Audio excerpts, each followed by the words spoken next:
اعوذ باللہ من الشیطان الرجیم بسم اللہ الرحمن الرحیم تتجافى جنوبهم عن المضاجع يدعون ربهم خوفا وطمعا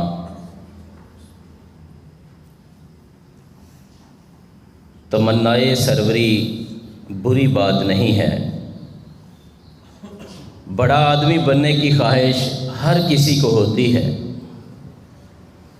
لیکن بڑا ہونے کے معیار ہمارے ہاں مختلف ہیں۔ کوئی بڑا سمجھتا ہے کہ جس کا کاروبار بہت اچھا ہو جائے اس کو بڑا سمجھ لیتا ہے، کوئی پڑھ لکھ کے کوئی اچھی پوسٹ پر چلا جاتا ہے کوئی اس کو بڑا سمجھ لیتا ہے، کوئی سیاست میں عروج حاصل کرتا ہے تو لوگ اس کو بڑا سمجھ لیتے ہیں۔ ہر ایک کے بڑا ہونے کے معیار مختلف ہیں، لیکن حقیقت کے اندر بڑا کون ہے؟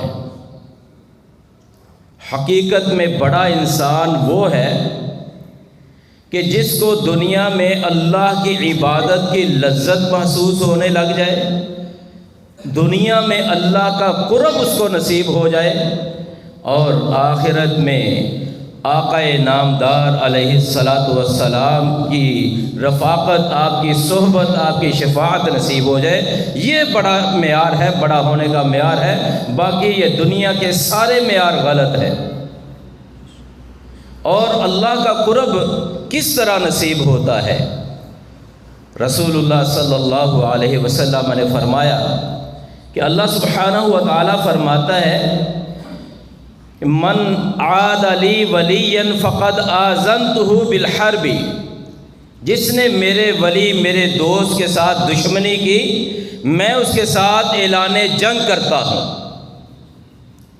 وما تقرب الی عبدی بشیء احب الی مما افترضت علیہ، اور میرا بندہ میرا جو کسی بھی چیز کے ساتھ قرب حاصل کرتا ہے، مجھے ان چیزوں میں سب سے محبوب چیز جو ہے وہ فرائض ہیں جو میں نے اپنے بندے پر عائد کیے ہیں۔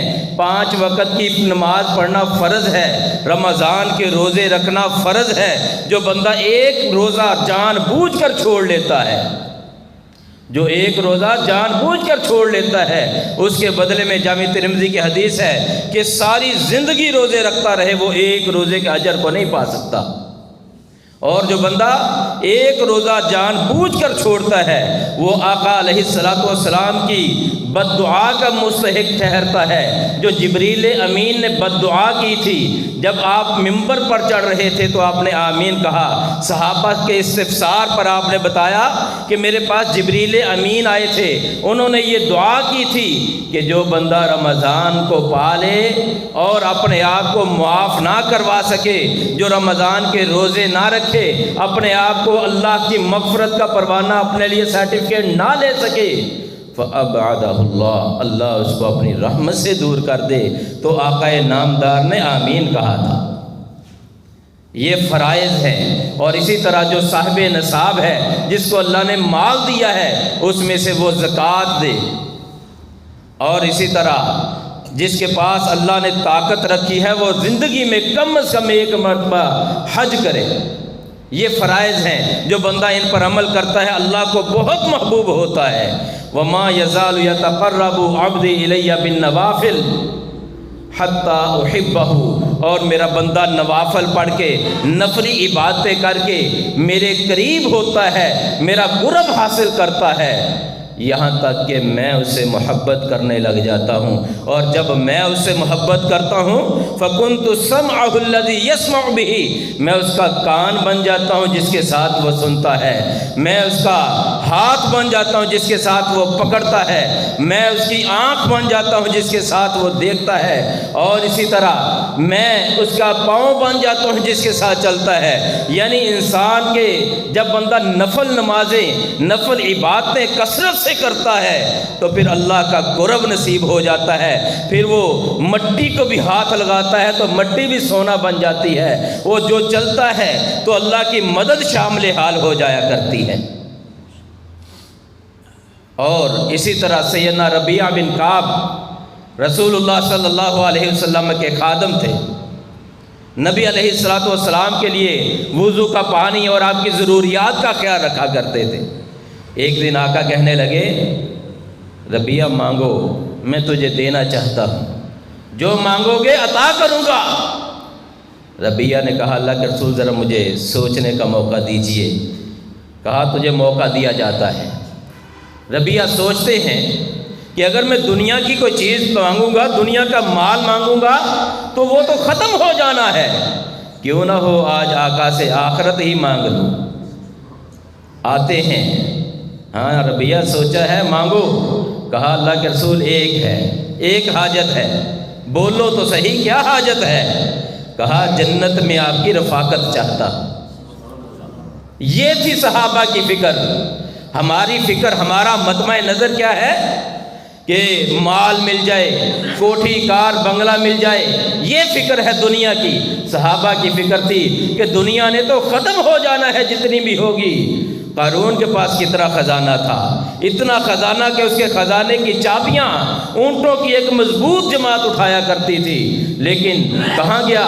فخسفنا بہ وبدارہ الارض، ہم نے اسے اس کے مال و اسباب سمیت زمین میں زندہ دنسا دیا۔ کہا اللہ کے رسول آپ کی رفاقت چاہتا ہوں۔ کہا ایک کام تو نے کرنا ہے، دوسرا میں کر لوں گا۔ دنیا میں رہ کر فَإِنِّي بِكَثْرَةِ السُّجُودِ فَإِنِّي عَلَى نَفْسِكَ بِكَثْرَةِ السُّجُودِ، اپنی جان کے لیے تم نے کثرت سے سجود کرنے ہیں، کثرت سے نوافل پڑھنے ہیں۔ تم کثرت سے نوافل پڑھو گے، میں رب کے حضور سفارش کروں گا، تجھے اللہ میری رفاقت عطا کر دے گا۔ یہ جو نفل نمازیں ہیں یہ اللہ کا قرب حاصل کرنے کی اور دنیا کو حاصل کرنے کا، اللہ کی محبت کو حاصل کرنے کا بہت بڑا ذریعہ ہے۔ اور نفل نمازوں میں سے رات کی نماز خاص طور پر، کیونکہ رسول اللہ صلی اللہ علیہ وسلم نے فرمایا کہ فرض نمازوں کے بعد سب سے بہترین نماز رات کی نماز ہے۔ جو آج کل ہم اللہ کی توفیق سے ہمیں اللہ نے نصیب کیا یہ رمضان، اور ہم رات کو قیام کرتے ہیں، عام دنوں میں تہجد، اور رمضان کے تہجد کی نماز کو تراویح کا نام دے دیا جاتا ہے، جیسا کہ امام ابن حجر رحمہ اللہ نے صحیح بخاری کی شرح کرتے ہوئے یہ لکھا ہے کہ صحابہ کرام رضوان اللہ علیہم اجمعین وہ رات کو 4 رکعت پڑھ کے کچھ آرام کرتے، پھر 4 رکعت پڑھتے تھے۔ درمیان کے آرام کی وجہ سے، کیونکہ راحت آرام کو کہتے ہیں، اسی سے اس نماز کا نام صلاۃ التراویح پڑ گیا، اور صحابہ کرام رضوان اللہ علیہم اجمعین بڑے اہتمام کے ساتھ پڑھا کرتے تھے۔ نبی علیہ السلام نے 3 راتیں یہ نماز تراویح با جماعت پڑھائی ہیں۔ کچھ لوگ کہتے ہیں کہ آقا نے تو پڑھی نہیں ہے، نبی علیہ السلام ابو داؤد کی روایت ہے آقا نے 3 دن با جماعت پڑھائی۔ صحابہ نے پھر خواہش کا اظہار کیا، کہا مجھے ڈر ہے کیونکہ یہ اتنی محبوب نماز ہے اللہ سبحانہ و تعالیٰ کو، کہ مجھے خطرہ ہے کہ کہیں تم پر یہ فرض نہ کر دی جائے، اور اگر فرض کر دی گئی تو پھر تم اس کی طاقت نہیں رکھ پاؤ گے، اور کما قال علیہ السلام۔ یہ اتنی محبوب نماز ہے کہ اللہ نے اپنے بندوں کی، یعنی رحمان کے بندے جن کا تذکرہ اللہ نے کہا کہ یہ میرے بندے ہیں، ان کا تذکرہ کرتے ہوئے کہا کہ وعباد الرحمن الذین یمشون علی الارض ہونا، رحمان کے بندے وہ ہیں جو زمین پر بڑے وقار کے ساتھ، بڑی نرمی کے ساتھ، بڑی عاجزی کے ساتھ چلتے ہیں۔ وَإِذَا خَاطَبَهُمُ الْجَاهِلُونَ قَالُوا سَلَامًا، جب جاہل ان سے بات کرتا ہے تو وہ اس کا اینٹ کا جواب پتھر سے نہیں دیتے بلکہ اسے سلام کہتے ہیں، گزر جاتے ہیں۔ وَالَّذِينَ يَبِيتُونَ لِرَبِّهِمْ سُجَّدًا وَقِيَامًا، رحمان کے بندے تو وہ ہیں جو راتیں سجدے اور قیام میں گزارتے ہیں، رات کا قیام کرتے ہیں، تہجد کی نماز پڑھتے ہیں۔ اور رحمان نے متقین کا وصف یہ بیان کیا، الذین یقولون ان المتقین فی جنات وعیون، کہ جو متقین ہیں، پرہیزگار ہیں، جو میری جنت کے وارث ہیں، وہ جنتوں میں اور چشموں میں ہوں گے۔ آخذین ما آتاہم ربہم، ان کا رب جو انہیں دے گا وہ ان نعمتوں کو حاصل کریں گے۔ کیوں؟ انہم کانوا قبل ذالک محسنین، اس لیے کہ وہ دنیا میں بڑی نیکیاں کرنے والے تھے۔ کانوا قلیلا من اللیل ما یہجعون، راتوں کو وہ نیند بہت تھوڑی لیا کرتے تھے۔ وبالاسحار ہم یستغفرون، اور سحری کے وقت اپنے رب کو مناتے تھے، اپنے رب سے معافیاں مانگا کرتے تھے۔ اور سچے مومن کی نشانی یہی ہے۔ سچا جو مومن ہے، جو صادق مومن ہے، اس کا وصف بیان کرتے ہوئے رب کہتا ہے الذین یقولون ربنا اننا آمنا فاغفر لنا ذنوبنا وقنا عذاب النار، اے ہمارے پروردگار بے شک ہم ایمان لائے، ہمیں معاف کر دے، ہمارے گناہوں کو معاف کر دے اور ہمیں آگ کے عذاب سے بچا لے۔ یہ کون ہیں؟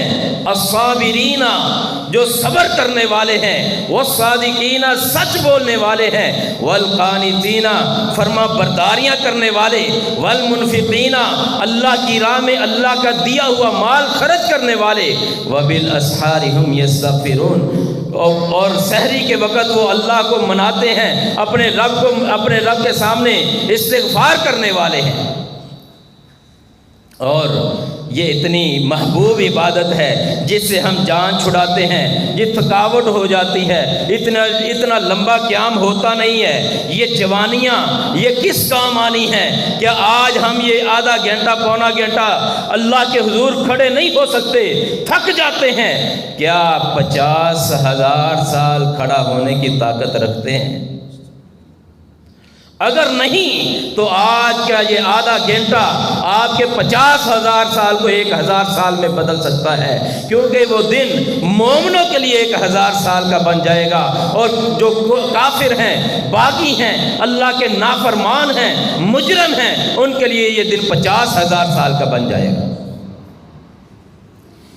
اتنی پیاری عبادت کہ اللہ نے اپنے پیغمبر کو حکم دے دیا، یا ایھا المزمل قم اللیل الا قلیلا نصفہ او انقص منہ قلیلا، اے پیغمبر رات کا قیام کیجئے، آدھی رات یا اس سے کچھ زیادہ کر لیجئے، اور آپ اس میں آرام بھی کیجئے۔ کیوں؟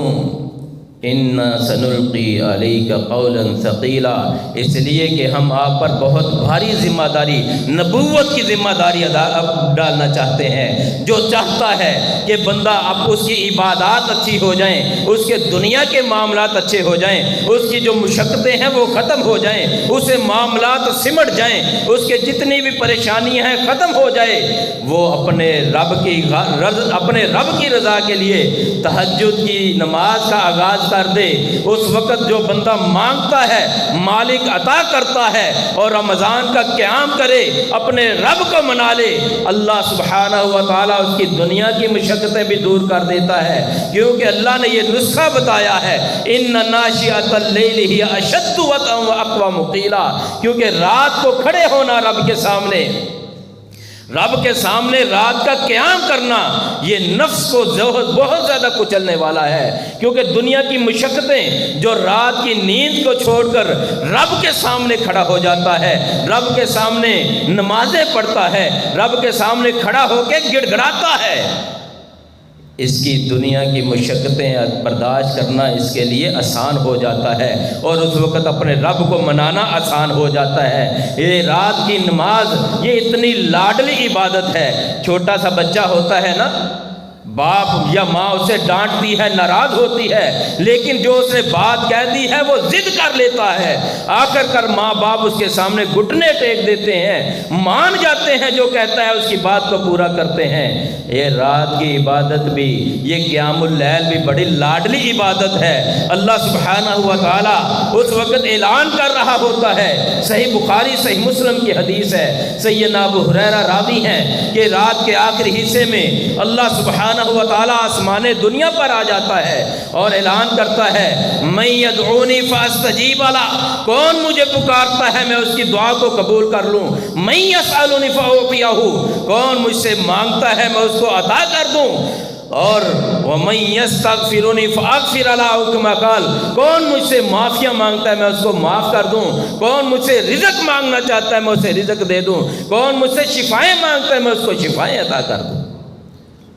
جو مانگو گے رب عطا کر دے گا، لیکن شرط ہے اب کہ اپنے رب کے سامنے کھڑا ہونے کی اپنے آپ کو عادت ڈال دیجئے۔ رسول اللہ صلی اللہ علیہ وسلم نے اس کو خیر کا دروازہ کہا ہے۔ جس بات کو اللہ کے رسول خیر کا دروازہ کہہ دیں تو اس کے اندر سوچئے کتنی بھلائیاں ہوں گی۔ سیدنا معاذ بن جبل رضی اللہ تعالیٰ عنہ بیان کرتے ہیں کہ رسول اللہ صلی اللہ علیہ وسلم نے کہا الا ادلک علی ابواب الخیر، معاذ میں تجھے بھلائی کے خیر کے دروازے نہ بتاؤں؟ کہا کیوں نہیں اللہ کے رسول بتلائیے۔ تو رسول اللہ صلی اللہ علیہ وسلم فرمایا الصوم جنہ، روزہ ڈھال ہے، جہنم کی آگ سے ڈھال ہے، اللہ کی نافرمانی کے سامنے ڈھال بن جاتا ہے، اور اللہ کی راہ میں خرچ کرنا تطفئ الخطیہ، یہ گناہوں کو ختم کر دیتا ہے، گناہوں کی آگ کو بجھا دیتا ہے۔ اور فرمایا رسول اللہ صلی اللہ علیہ وسلم نے کہ رات کی تنہائیوں کے اندر رب کے سامنے گڑ گڑانا یہ خیر کے دروازوں میں سے بہت بڑا دروازہ ہے۔ حکما قال، نبی علیہ الصلوۃ والسلام جن کے اگلے پچھلی ساری خطائیں اللہ نے معاف کر دی تھیں، آپ کا عمل کیا ہے؟ امی عائشہ بیان کرتی ہیں کہ رسول اللہ صلی اللہ علیہ وسلم رات کو کھڑے ہوتے حتیٰ تفطر قدما، آپ کے پاؤں میں ورم آ جایا کرتے تھے، آپ کے پاؤں سوج جایا کرتے تھے، آپ کے پاؤں پھٹ جایا کرتے تھے۔ میں نے کہا اللہ کے رسول، اللہ نے آپ کے اگلی پچھلی آپ سارے گناہ ساری خطائیں معاف کر دی ہیں، پھر بھی اتنا کیا؟ کہا افلا اکون یا عائشہ تو افلا اکون عبدا شکورا، عائشہ میں اپنے رب کا شکر گزار بندہ نہ بنوں؟ یعنی رات کا قیام اللہ کی نعمتوں کے شکریہ کی ایک علامت ہے، ایک دلیل ہے۔ اور اللہ سبحانہ و تعالیٰ نے کہا تتجافی جنوبہم عن المضاجع یدعون ربہم خوفا وطمعا، کہ جو رب والے ہوتے ہیں، جن کی اللہ کے ساتھ لو لگ جاتی ہے، جن کی زندگی کے اندر عبادت کی لذت آنا انہیں محسوس ہو جاتی ہے، پھر راتوں کو ان کے پہلو بستروں پر نہیں رہتے، بستروں سے الگ ہو جاتے ہیں، اللہ کی رحمت کا، اللہ کی جنت کا شوق کرتے ہوئے، اس کے عذاب سے ڈرتے ہوئے اپنے رب کو اٹھ کے پکارتے ہیں۔ یہ جنت میں جانے کا بڑا آسان ذریعہ ہے۔ سیدنا عبداللہ بن سلام رضی اللہ تعالیٰ عنہ بیان کرتے ہیں کہ رسول اللہ صلی اللہ علیہ وسلم نے فرمایا افشوا السلام، سلام کو عام کرو، وَأَطْعِمُوا الطَّعَامَ، لوگوں کو کھانا کھلاؤ، وَصَلُّوا بِاللَّيْلِ وَالنَّاسُ نِيَامٌ، جب رات کو لوگ مزے کی نیند لے رہے ہوں تو اٹھ کے رب کے سامنے کھڑے ہو جایا کرو، رات کا قیام کیا کرو، تَدْخُلُ الْجَنَّةَ بِسَلَام، جنت میں بڑی سلامتی کے ساتھ داخل ہو جاؤ گے۔ رسول اللہ صلی اللہ علیہ وسلم کا فرمان ہے کہ اِنَّ فِي الْجَنَّةِ لَغُرَفًا، جنت میں کچھ بالا خانے ہیں، اونچے مکان ہیں۔ اللہ سبحانہ و تعالیٰ نے ان کو اتنا خوبصورت بنایا ہے، یرا ظاہرها من باطنها و باطنها من ظاہرها، کہ اس کا اندر والا حصہ باہر سے، باہر والا حصہ اندر سے سارا نظر آتا ہے، اتنا خوبصورت وہ محل ہے۔ تو ابو مالک اشعری پوچھنے لگے اللہ کے رسول یہ کون سے خوش نصیب ہیں، کن کو یہ محلات ملنے ہیں؟ فرمایا لمن اطاب الکلام، جو لوگوں سے محبت بری باتیں کرتا ہے، نرم لہجے میں بات کرتا ہے، وَأَطْعَمَ الطَّعَامَ، اور لوگوں کو کھانا کھلاتا ہے، وَأَدَامَ الصِّيَامَ، مسلسل روزے رکھتا ہے، اور رات کو قیام کرتا ہے، وَالنَّاسُ نِيَامٌ، اور جس وقت لوگ سو رہے ہوتے ہیں یہ اپنے رب کو منانے کے لیے رب کے حضور کھڑا ہوتا ہے۔